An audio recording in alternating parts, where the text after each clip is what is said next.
Hey kids, gather round and let me tell you a story about Benny and the Swarm. In the sunny little town of Ashwood, there was an old saying parents whispered to their kids: if you misbehave, the swarm will come. It wasn't just a bedtime warning, it was a legend. The swarm was said to be an army of enormous hornets, their buzzing so loud it shook the air. But these weren't your everyday hornets. They were smart, relentless, and vengeful. They only went after the worst kids, the ones who lied, stole, and disobeyed. Now 10-year-old Benny? He thought the story was a joke. Benny loved getting into trouble. He'd steal candy from the corner store, cheat at games, and ignore his parents' warning. When his mom told him to clean his room, Benny would laugh and shove everything under the bed. When his dad asked for help with chores, Benny would vanish into the woods, throwing rocks at trees and scaring birds just for fun. It's just an old wives' tale, Benny told his friends one afternoon. There's no such thing as the swarm. But Benny was about to find out just how real the swarm was. One muggy summer evening, after a day of teasing his little sister, smashing jars of fireflies and stealing soda from his neighbor's porch, Benny lay in bed scrolling through his tablet. That's when he heard it, a low, droning sound, faint at first but growing louder. Benny sat up, glancing toward the window. The curtains fluttered slightly, but the night was still. Then he saw it, a single hornet, larger than any he'd ever seen, hovering outside his window. Its body gleamed like polished metal, and its eyes glowed faintly red. It tapped against the glass with its sharp stinger as if testing the barrier. Before Benny could react, the hum grew deafening. More hornets appeared, dozens, then hundreds, swarming outside his window. Their collective buzzing shook the pane, rattling it in its frame. Benny's stomach twisted as he realized the legend was true.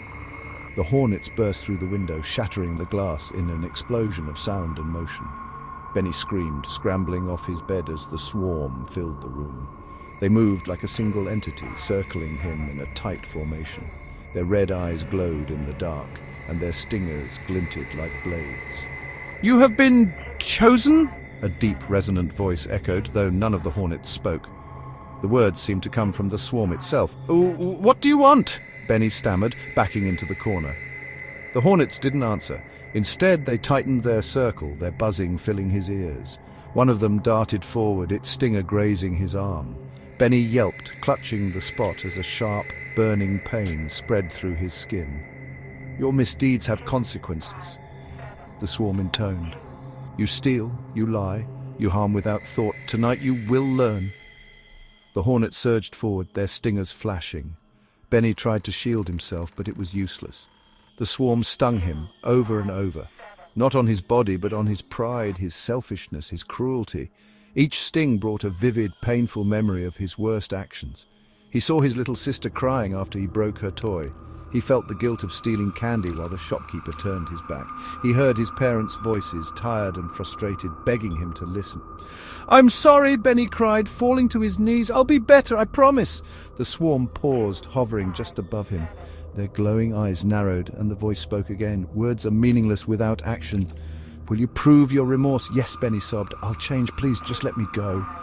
The hornets buzzed in unison, their hum vibrating through the room. Slowly, the swarm began to retreat, funneling out through the broken window. The last hornet lingered, its red eyes locked on Benny. "We will be watching," it hissed. "If you falter, we will return." And with that, it was gone. The next morning, Benny's parents found him curled up on the floor, his face pale and his room in disarray.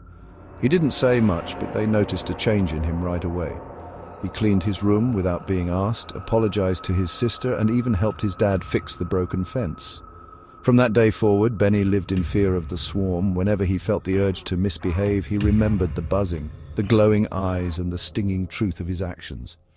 And sometimes, on quiet summer nights, when the air was thick and still, Benny thought he could hear it again, that low, droning hum, reminding him to stay on the right path. The end.